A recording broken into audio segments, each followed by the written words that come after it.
Hello and welcome to the EEPROM 9. So we've got this Husky we got off eBay, and it's this one, the one that I showed in the thing. And we've already replaced the NiCad battery. And I was sitting there and it's just like, well, it's got a few lines that are dead in its LCD, and I'm in the lucky position I actually have spare parts for these things. So I've got a perfectly fine LCD. So I just remove this connector, deflux it, and replace the dodgy LCD, and I can work on fixing that independently later when I eventually figure out why this one doesn't boot. Oh, for fuck's sake, I hate you. Where did they go, the bastarding things?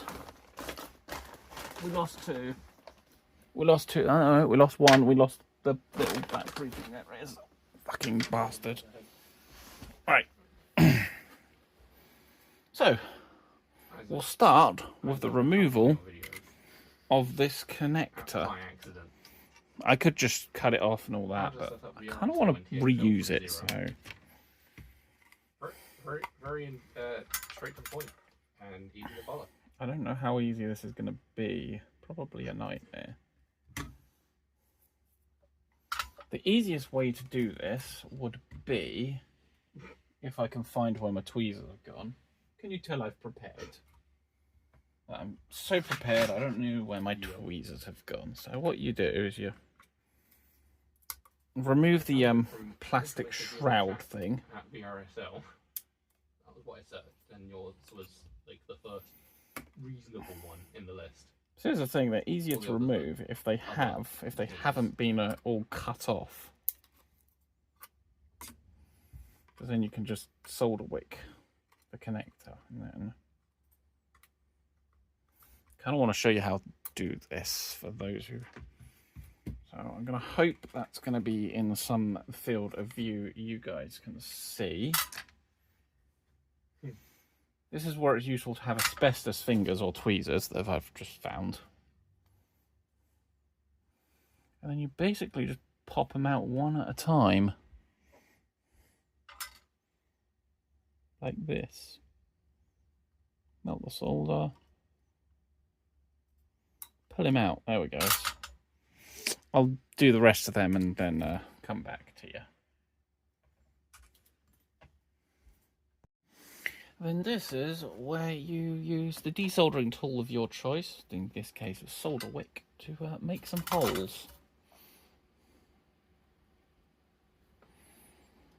You always need to tin your iron for it to work. Yeah, you can kind of see that, that'll do. What I'll have to do... Oh, I saw that actually release the hole and then it reflow. So, yeah. Sometimes you have to go a solder wick more than once, which isn't perfect, but what I tend to do is I do a first pass like this, watch it flow up the wick, and then I'll do a reflow pass on any that didn't actually empty, which is looking like most of them so far.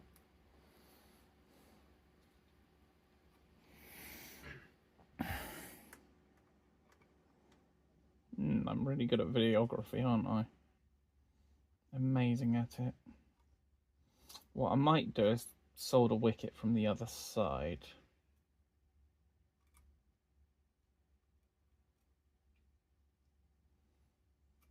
I find this is more reliable than using the desoldering gun half the time. Oh, that one did it.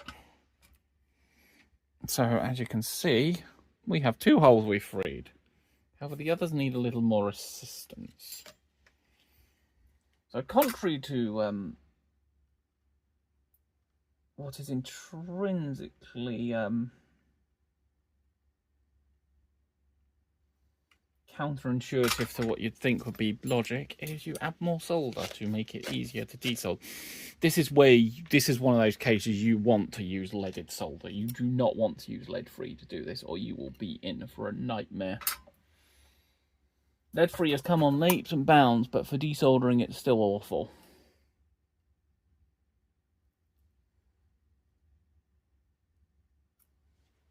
Oh, we've got through 2 holes in one. Like an orgy.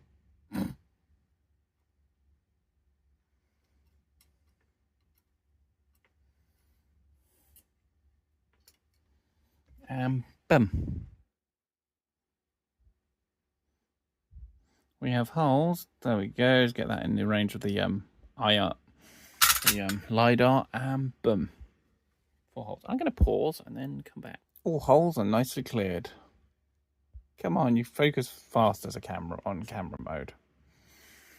Right, now comes the tricky bit. Removing the solder from this, but let's sort this out. Hang on. Now this one uses this horrible flat flex stuff that tends to have a habit of disintegrating, so I might need to completely replace this. We shall see. Yeah, there we go. Autofocus. If you were to try and fix this manually, what you'd do is you'd twist all these up, remove this off, clean all under the zebra strips, and then reassemble it and twist these back on. It's a very finicky procedure. I've done it before. You quite often have to redo your work because it doesn't work first time. Right, this, I don't know if it's going to work. I'm going to have to hold it in a position I can see what I'm doing, which means you might not be able to see very well. And then just desolder them one at a time. It's working.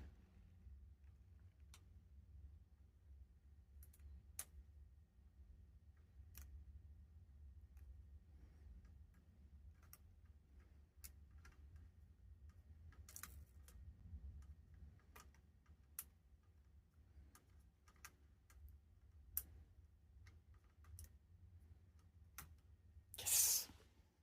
Excellent.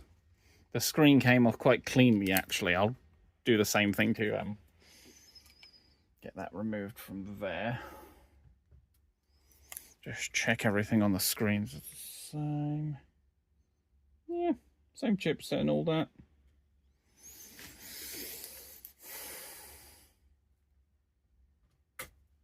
Pop that screen over there, grab this screen.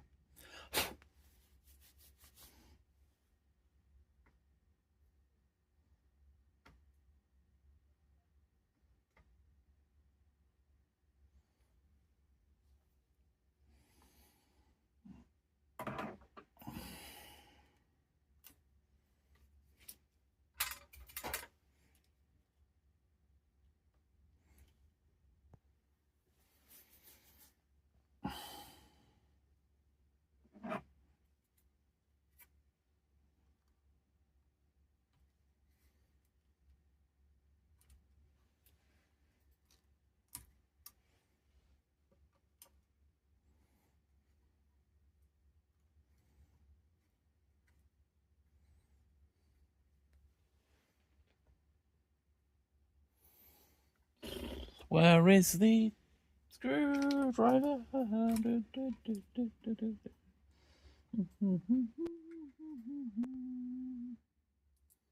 Bare necessity.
Got it.